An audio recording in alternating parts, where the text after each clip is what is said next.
नमस्कार। आज हम एक बहुत ही दिलचस्प मेडिकल तकनीक के बारे में बात करने वाले हैं। जी हाँ, एफेरेसिस। हमारे पास इससे जुड़े कुछ नोट्स हैं और आज हमारा मकसद है इस तकनीक को अच्छे से समझना। बिल्कुल। सोचिए, शरीर से खून निकालना, फिर उसके अलग अलग हिस्सों को जैसे छान लेना, है ना, और जो जरूरी नहीं उसे हटा देना और बाकी सब वापस। हाँ, वापस शरीर में भेज देना। ये सुनने में किसी साइंस फिक्शन फिल्म जैसा लगता है, पर ये बिल्कुल सच है और इसका इस्तेमाल जिंदगियां बचाने में और डोनेशन में दोनों में हो रहा है।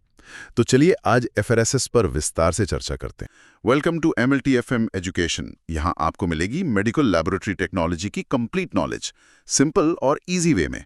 चलिए शुरू करते हैं आज का टॉपिक। तो सबसे पहले ये एफेरेसिस आखिर है क्या, एकदम आसान भाषा में। देखिए, आसान शब्दों में ये एक मेडिकल प्रक्रिया है। इसमें क्या होता है कि किसी डोनर यानी दाता या फिर मरीज का खून शरीर से बाहर निकाला जाता है। अच्छा। और फिर एक खास मशीन इस खून को उसके मुख्य हिस्सों या घटकों में अलग अलग कर देती है। घटक जैसे हमारी लाल रक्त कोशिकाएं यानी रेड ब्लड सेल्स जो ऑक्सीजन ले जाती हैं, फिर प्लाज्मा जो खून का लिक्विड वाला हिस्सा है। हाँ, प्लाज्मा, जिसमें प्रोटीन, एंटीबॉडीज वगैरह होते हैं, फिर प्लेटलेट्स जो खून का थक्का जमाते हैं, और सफेद रक्त कोशिकाएं व्हाइट ब्लड सेल्स जो इन्फेक्शन से लड़ती हैं। तो ये मशीन इन सबको अलग कर देती है। जी हाँ, और कमाल की बात यह है कि इस प्रक्रिया में अक्सर सिर्फ एक ही हिस्सा जिसकी जरूरत होती है या जिसे हटाना होता है उसे निकाल लिया जाता है, और बाकी सारे हिस्से वापस उसी व्यक्ति के शरीर में भेज दिए जाते हैं। अरे वाह, ये तो वाकई कमाल की तकनीक है। बिल्कुल। और इसी से जुड़ा एक और शब्द है हेमाफेरेसिस। हेमाफेरेसिस। हाँ, हेमाफेरेसिस। अगर शब्द को तोड़ें तो हीमा मतलब रक्त और एफेरेसिस मतलब हटाना। अच्छा, रक्त हटाना। हाँ, तो हेमाफेरेसिस वो प्रक्रिया हुई जिसमें हम खून के सामान्य या फिर असामान्य घटकों को हटाते हैं। असामान्य मतलब कोई गड़बड़ी वाले? हाँ, जैसे अगर खून में कोई हानिकारक चीज बन रही है तो उसे इस तकनीक से बाहर निकाला जा सकता है और बाकी का साफ खून वापस। और दूसरी तरफ दान के लिए भी ये काम आता है। मान लीजिए किसी को सिर्फ प्लेटलेट्स दान करने हैं। हाँ, आजकल सुना है काफी होता है। जी, तो सिर्फ प्लेटलेट्स निकाले जाएंगे और बाकी खून दाता को वापस मिल जाएगा। ये सामान्य ब्लड डोनेशन से अलग है जहां पूरा खून लेते हैं। सही बात है। तो हेमाफेरेसिस को हम मोटे तौर पर दो हिस्सों में बांट सकते हैं। एक है प्लाज्मा फेरेसिस जो प्लाज्मा से जुड़ा है, प्लाज्मा फेरेसिस, और दूसरा है साइटोफेरेसिस जो कोशिकाओं यानी सेल से जुड़ा है। साइटोफेरेसिस। साइटो मतलब कोशिका, तो इसमें कोशिकाएं हटाई जाती होंगी। बिल्कुल सही।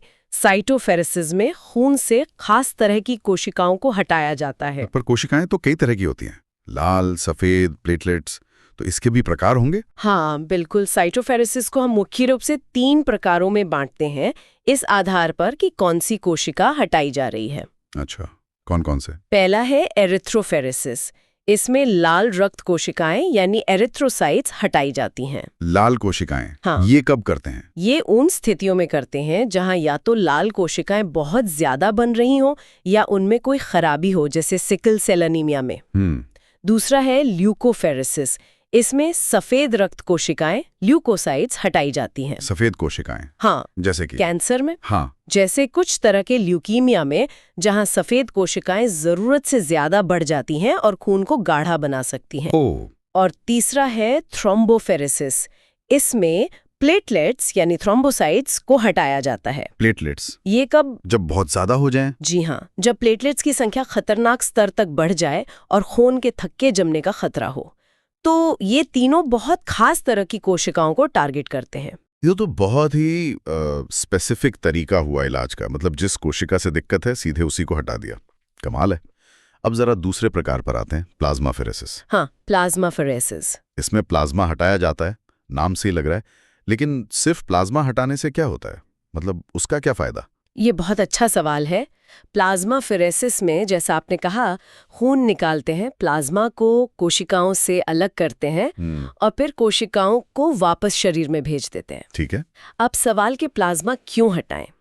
तो देखिए, हमारे खून का प्लाज्मा ही वो हिस्सा है जिसमें कई बार हानिकारक चीजें घुली होती हैं, जैसे एंटीबॉडीज, टॉक्सिन्स यानी जहरीले पदार्थ या बीमारी पैदा करने वाले प्रोटीन। एंटीबॉडीज वो तो बीमारियों से लड़ती है ना? हाँ, आमतौर पर।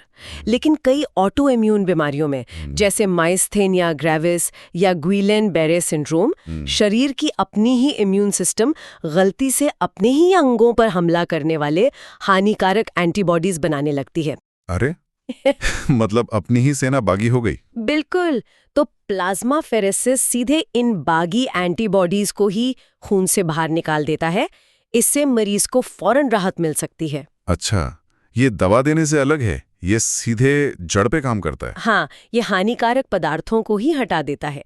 इसका इस्तेमाल कुछ न्यूरोलॉजिकल दिक्कतों में और कुछ तरह की पॉइजनिंग में भी होता है। और यहाँ ये समझना जरूरी है कि प्लाज्माफेरेसिस करने के भी 3 मुख्य तरीके होते हैं। 3 तरीके? अच्छा, वो कौन कौन से हैं? ये समझना जरूरी है। हाँ, जरूर। पहला है ऑटोलॉगस। ऑटोलॉगस। इसमें व्यक्ति का प्लाज्मा निकालते हैं, फिर उसे शरीर के बाहर किसी खास तरीके से ट्रीट करते हैं, जैसे फिल्टर करके हानिकारक चीजें हटा दी और फिर उसी व्यक्ति को वापस चढ़ा देते हैं। मतलब प्लाज्मा की सफाई करके वापस देना। हाँ, एक तरह से। दूसरा है एक्सचेंज या प्लाज्मा एक्सचेंज थेरेपी। ये इलाज के लिए सबसे आम है। एक्सचेंज मतलब बदलना। बिल्कुल। इसमें व्यक्ति का प्लाज्मा हटाया जाता है और उसे फेंक दिया जाता है। पर या तो किसी डोनर का स्वस्थ प्लाज्मा या फिर एल्ब्यूमिन नाम के प्रोटीन का घोल या एल्ब्यूमिन और सेलाइन का मिक्सचर। ये बदलना क्यों जरूरी है? ताकि शरीर में लिक्विड का बैलेंस और प्रोटीन का लेवल बना रहे, वरना ब्लड प्रेशर गिर सकता है और दिक्कतें हो सकती हैं। समझ गया। और तीसरा प्रकार? तीसरा है डोनेशन। ये दान के लिए होता है। स्वस्थ व्यक्ति का प्लाज्मा निकालते हैं, कोशिकाएं दाता को वापस कर देते हैं और प्लाज्मा इकट्ठा कर लेते हैं। अच्छा, जो प्लाज्मा डोनेशन हम सुनते हैं, जी हाँ। इस प्लाज्मा का इस्तेमाल या तो सीधे मरीजों को चढ़ाने के लिए होता है, जिसे फ्रेश फ्रोजन प्लाज्मा या FFP कहते हैं, FFP, या फिर इससे कई जीवन बचाने वाली दवाएं बनती हैं। ये एक्सचेंज वाला तरीका तो सुनने में काफी जटिल लगता है, मतलब निकालना फिर कुछ और डालना। पर हाँ, ये समझ आया कि क्यों जरूरी है। और डोनेशन वाला भी बहुत महत्वपूर्ण है।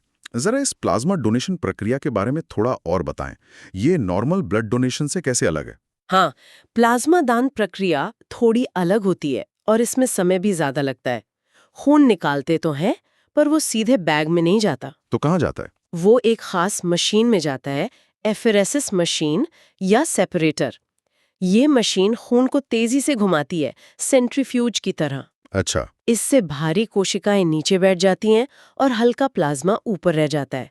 मशीन प्लाज्मा को एक अलग बैग में जमा कर लेती है। और कोशिकाएं? बाकी बची कोशिकाएं अक्सर थोड़ा सैलाइन मिलाकर वापस डोनर के शरीर में उसी सुई से भेज दी जाती हैं जिससे खून निकाला था। ओह, सब कुछ एक ही बार में? जी हाँ, पूरी प्रक्रिया एक बंद स्टेराइल प्लास्टिक किट में होती है जो एक ही बार इस्तेमाल होती है।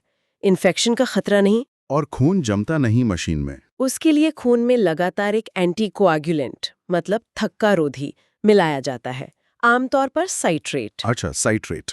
इसके बिना तो मशीन ही जाम हो जाएगी। अंत में जो प्लाज्मा जमा हुआ उसे लेकर तुरंत जमा देते हैं, फ्रीज कर देते हैं। वही FFP? हाँ, फ्रेश फ्रोजन प्लाज्मा। या फिर इसे दवा कंपनियों को भेजा जाता है जो इससे एल्ब्यूमिन, क्लॉटिंग फैक्टर जैसी दवाएं बनाती हैं। ये तो वाकई हाईटेक प्रक्रिया है। और क्योंकि कोशिकाएं वापस मिल जाती हैं, तो क्या लोग प्लाज्मा जल्दी दान कर सकते हैं, मतलब पूरे खून के मुकाबले? बिल्कुल सही पकड़ा आपने। क्योंकि रेड सेल्स वापस मिल जाती हैं, शरीर पर ज्यादा बोझ नहीं पड़ता। प्लाज्मा तो ज्यादातर पानी और प्रोटीन है जिसे शरीर कुछ ही दिनों में बना लेता है। इसीलिए जहां पूरा खून आप हर 3-4 महीने में दे सकते हैं, वहीं प्लाज्मा दान हफ्ते में 2 बार तक भी किया जा सकता है। हफ्ते में 2 बार? हाँ, नियम अलग अलग हो सकते हैं, पर यह संभव है। एक बार डोनेशन में करीब 1.5 घंटा लग सकता है, पर आप ज्यादा मात्रा में और ज्यादा बार दान कर सकते हैं। ये तो उन लोगों के लिए बहुत अच्छा है जिन्हें प्लाज्मा या उससे बनी दवाओं की लगातार जरूरत होती है। जी बिल्कुल। तो अगर हम प्लाज्माफेरेसिस के क्लिनिकल सिग्निफिकेंस यानी इलाज में इसके महत्व को देखें, तो मुख्य काम खून से प्लाज्मा अलग करना है। हाँ। और ये या तो दान के लिए हो सकता है या फिर इलाज के लिए, जिसमें अपने ही शरीर से हानिकारक चीजें निकालते हैं। बिल्कुल। और जब इलाज की बात करते हैं तो जैसा मैंने बताया, खराब प्लाज्मा हटाकर उसकी जगह स्वस्थ प्लाज्मा या उसका विकल्प दे देते हैं। ये तकनीक कई गंभीर बीमारियों में बहुत कारगर है। जैसे ऑटोइम्यून बीमारियां आपने बताई? हाँ, उनके अलावा भी कई हैं, जैसे हेपरिन इंड्यूस थ्रोम्बोसाइटोपिनिया। ये हेपरिन दवा का एक खतरनाक साइड इफेक्ट है। अच्छा। इसमें प्लाज्मा फेरेसिस हानिकारक एंटीबॉडी हेपरिन कॉम्प्लेक्स को हटाता है, फिर सिस्टमैटिक लूपस एरिथेमेटोसिस, जिसे लूपस कहते हैं। हाँ, लूपस। गंभीर मामलों में ये हानिकारक ऑटो एंटीबॉडीज हटाकर मदद करता है। फिर ऑटो इम्यून वैस्कुलाइटिस, जिसमें खून की नलियों में सूजन आ जाती है। और एक बहुत जरूरी बीमारी है थ्रोम्बोटिक थ्रोम्बोसाइटोपेनिक परप्यूरा, टीटीपी। ये जानलेवा हो सकती है। टीटीपी। हाँ, इसमें प्लाज्मा एक्सचेंज मुख्य इलाज है। ये न सिर्फ जरूरी एंजाइम की कमी पूरी करता है, बल्कि हानिकारक एंटीबॉडीज भी हटाता है। अरे वाह, ये तो कमाल है। एक ही तकनीक कितनी अलग-अलग और गंभीर समस्याओं में काम आ रही है। ये सोचना ही अजीब है कि खून के सिर्फ एक हिस्से, प्लाज्मा, को हटाकर या बदलकर इतना कुछ ठीक हो सकता है। हाँ, आप इसे एक तरह का ब्लड क्लीनिंग या फिल्ट्रेशन कह सकते हैं, खासकर इलाज के संदर्भ में। ब्लड क्लीनिंग, हाँ। लेकिन क्या इसमें कोई रिस्क भी होता है, कोई खतरा? देखिए, हर मेडिकल प्रक्रिया की तरह इसमें भी कुछ संभावित जोखिम हैं। साइड इफेक्ट्स हो सकते हैं। जैसे कि? सबसे आम है साइट्रेट रिएक्शन। मैंने बताया था ना, एंटीकोएगुलेंट साइट्रेट। हाँ। वो शरीर में कैल्शियम से जुड़ता है, जिससे खून में कैल्शियम थोड़ा कम हो सकता है। इससे होंठों या उंगलियों में झुंझुनी हो सकती है, ठंड लग सकती है। ओह। ये आमतौर पर गंभीर नहीं होता, कैल्शियम देकर ठीक हो जाता है। इसके अलावा ब्लड प्रेशर कम ज्यादा हो सकता है, चक्कर आ सकते हैं, नस ढूंढने में दिक्कत हो सकती है। इन्फेक्शन का खतरा बहुत कम है, पर है। और अगर डोनर प्लाज्मा इस्तेमाल हो रहा है तो एलर्जिक रिएक्शन का हल्का सा चांस रहता है। अच्छा। हालांकि ये प्रक्रिया आमतौर पर सेफ है, खासकर जब अनुभवी टीम करे, पर ये बातें ध्यान में रखनी होती हैं। ये जानना जरूरी था। मतलब ये तकनीक फायदेमंद तो है, पर सावधानी और एक्सपर्ट हाथों की जरूरत है। तो चलिए एक बार जल्दी से दोहरा लेते हैं। हमने जाना है कि एफेरेसिस खून को अलग करने की तकनीक है जी। इसके दो मुख्य प्रकार, साइटोफेरेसिस जिसमें कोशिकाएं हटती हैं और प्लाज्माफेरेसिस जिसमें प्लाज्मा हटता है। सही। और इसका मकसद या तो दान के लिए घटक हटाना है या इलाज के लिए हानिकारक चीजें हटाना है, जैसे प्लाज्मा एक्सचेंज में। बिल्कुल सही सारांश। और इस पूरी चर्चा से एक सवाल मन में आता है। क्या सवाल? हम देख रहे हैं कि ये तकनीक खून से बहुत खास हानिकारक चीजों, एंटीबॉडीज, टॉक्सिन्स को हटाने में कामयाब है। तो भविष्य में क्या हम इसे और बेहतर बना सकते हैं? मतलब और ज्यादा सटीक? हाँ, और ज्यादा सटीक। क्या हम ऐसी मशीनें बना सकते हैं जो और भी खास तरह के मॉलिक्यूल को पहचान कर निकाल सके? सोचिए, अगर ऐसा हो पाया तो क्या हम कैंसर, अल्जाइमर जैसी और भी जटिल बीमारियों के लिए ज्यादा पर्सनल, ज्यादा टारगेटेड इलाज बना पाएंगे, जहां हम बीमारी फैलाने वाले खास मॉलिक्यूल को ही फिल्टर कर दें? अरे वाह, मतलब खून से सीधे बीमारी के कारण को ही निकाल देना। हाँ, ये एक सोचने वाली बात है। ये तकनीक हमें भविष्य में कहाँ तक ले जा सकती है, ये देखना दिलचस्प होगा। वाकई ये एक बहुत ही विचारोत्तेजक बात है। भविष्य में शायद एफेरेसिस, डायलिसिस की तरह कई और बीमारियों का इलाज बन जाए। ये तकनीक वाकई एक शक्तिशाली उपकरण है। निश्चित रूप से।